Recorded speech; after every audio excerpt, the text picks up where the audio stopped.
What's going on, everybody? Cleopas Tech here, coming back at you with another video. In this video, we're going to be doing a quick comparison between the OnePlus Nord N300 5G and the Samsung Galaxy A23 5G. Now, as always, if you do end up wanting to learn more about either phone individually, be sure to check out the description where I am linking to several other videos about them, as well as some information about pricing, availability, and some of my favorite smartphone accessories. But with that being said, let's get into it. So with the OnePlus Nord N300 5G, we're getting a 6.56-inch 90Hz IPS LCD display with a 720p resolution, a PPI of 269, and a 20:9 aspect ratio. With the Samsung Galaxy A23 5G, we're getting a 6.6-inch 120Hz PLS LCD display with a 1080p resolution, a PPI of 400, and a 20:9 aspect ratio as well. So in a lot of ways, these displays are pretty similar. They're around the same size, same dimensions, and they both have higher refresh rates, making the movement on the screen a bit faster and smoother, so the phones are going to feel a bit more premium to use. But when it comes to image quality, the A23 5G with the 1080p resolution versus, again, only 720p with the OnePlus is going to be significantly better, because with a sharper image like this, if you're doing stuff like watching videos, for example, things are going to look quite a bit better. So if you're consuming a lot of content, then between the two, the A23 5G will be a better choice. But if you're a more casual user and maybe you're watching the occasional video every now and then, but you're not really doing a ton and maybe you're really just not that concerned about the image quality overall, then in that case, the OnePlus will at least be okay. Now for storage, both phones are getting 64GB of internal storage with microSD card expansion, so no difference here, but keep in mind, 64GB, while definitely not being amazing per se, is at least acceptable, especially for the average user if you're not putting a ton on your phone, but you want a decent amount of apps and games and stuff like that. In that case, either phone will be at least okay. For security features, both phones have Face Unlock, and they both have fingerprint scanners right here on the power keys, so definitely a great spot. But starting with the OnePlus Nord N300 5G, let's give them a try. There we go, one more time. And there we go, so real fast. And now for the A23 5G. There we go, one more time.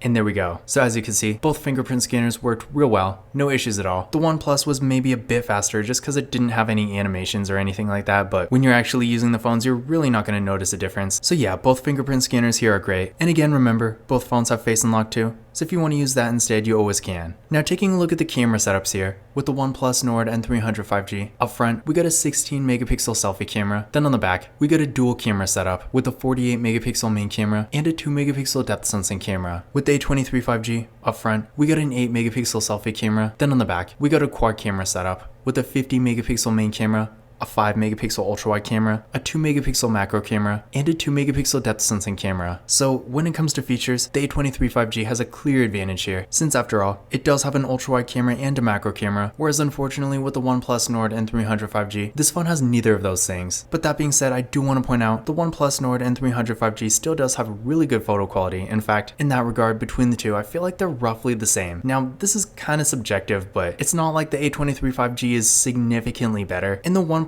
Nord N300 5G isn't really better or anything like that either. So really, when it comes to actual photo quality, if you're really just taking regular photos and you don't care about the ultra wide camera or macro camera, then in that case, either phone will be just fine. And unless you're using the ultra wide camera and macro camera, the experience you get with either phone is really not going to be that much different. Now to give you an idea of what they can do, first, here's some pictures taken with the OnePlus Nord N300 5G. So overall, great photo quality for what it is, especially considering this is definitely more of an affordable phone. Sure, if you compare it to a much more expensive, higher end device, it's not going to be nearly as good, but if you're looking for a phone in this price range, you're obviously not expecting flagship quality anyway. So in general, for the average user, for things people typically use smartphone cameras for, like Instagram, Snapchat, Twitter, sending photos to friends and family and stuff like that, I do think this phone will get the job done no matter what. And then here's some pictures taken with the Samsung Galaxy A23 5G. So just like the OnePlus, great quality here. It's kind of debatable on which one is actually better. I think it's really more up to personal preference, because on one hand, I feel like the colors with this camera look a bit better than the OnePlus, but overall, I feel like there's not really a significant quality difference, but definitely decide for yourself, because at the end of the day, it's really going to be up to personal preference. But no matter what, when it comes to photo quality, you're really not going to go wrong with either phone here. I do think both phones take really good pictures, but again, remember, the A23 5G does have an ultra wide camera and a macro camera, whereas the OnePlus Nord N300 5G has neither. And I do also want to point out that for video, both phones do max out at 1080p in both the rear and front cameras, so no 4K for either of them.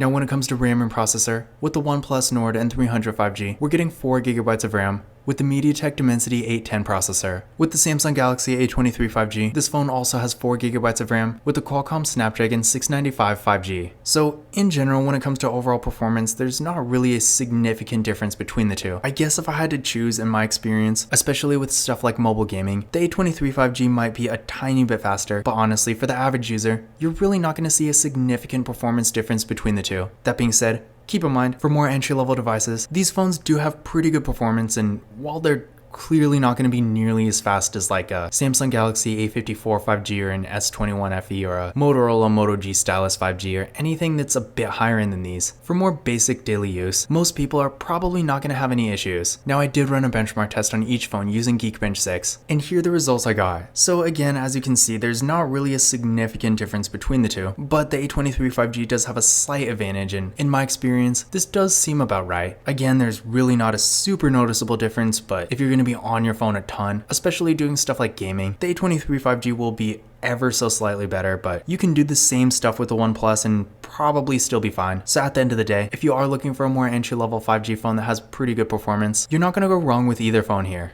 Now both phones have 5000 mAh batteries, with the OnePlus Nord N300 5G supporting 33W fast charging and the A23 5G supporting 25. So the charging speed is a bit different, with the OnePlus having a bit of an advantage, so if that is a bit more important to you, definitely keep this in mind. But aside from that, the batteries are pretty much the same. With 5000 mAh batteries, you can expect to get great battery life and longevity here, so if that is important to you, then either phone will be a great choice. For the software, both phones have Android 13, so definitely great there. But keep in mind when it comes to long-term software support, while it is definitely possible the OnePlus Nord N300 5G might get Android 14, I know for a fact the A23 5G is going to get Android 14, 15, and 16. So if you really want the most reliable software support, I would personally go with the Samsung instead. But again, both phones do currently have the latest version of Android, so definitely nice to see there. In addition to this, both phones do have NFC, so if you like to use tap and pay, you'll be happy to know you can use that feature with either phone no problem. And in addition to this, unlike some of the higher end phones, both phones also do have headphone jacks. But in conclusion,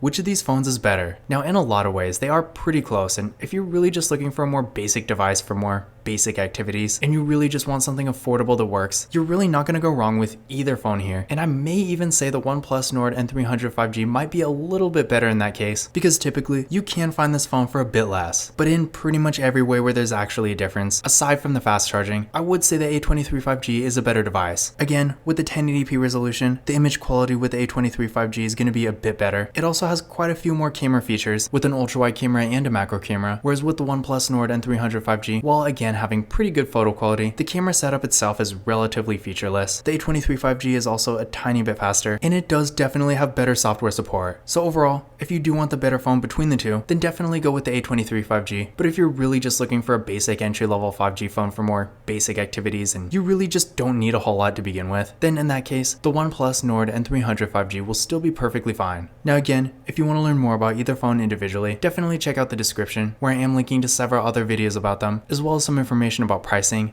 availability, and some of my favorite smartphone accessories. But that's it for this video. If you enjoyed it and found it useful, be sure to give it a thumbs up and hit that subscribe button. Don't forget to follow Kalipus Tech on Twitter and Instagram. And as always, I will see you in the next video.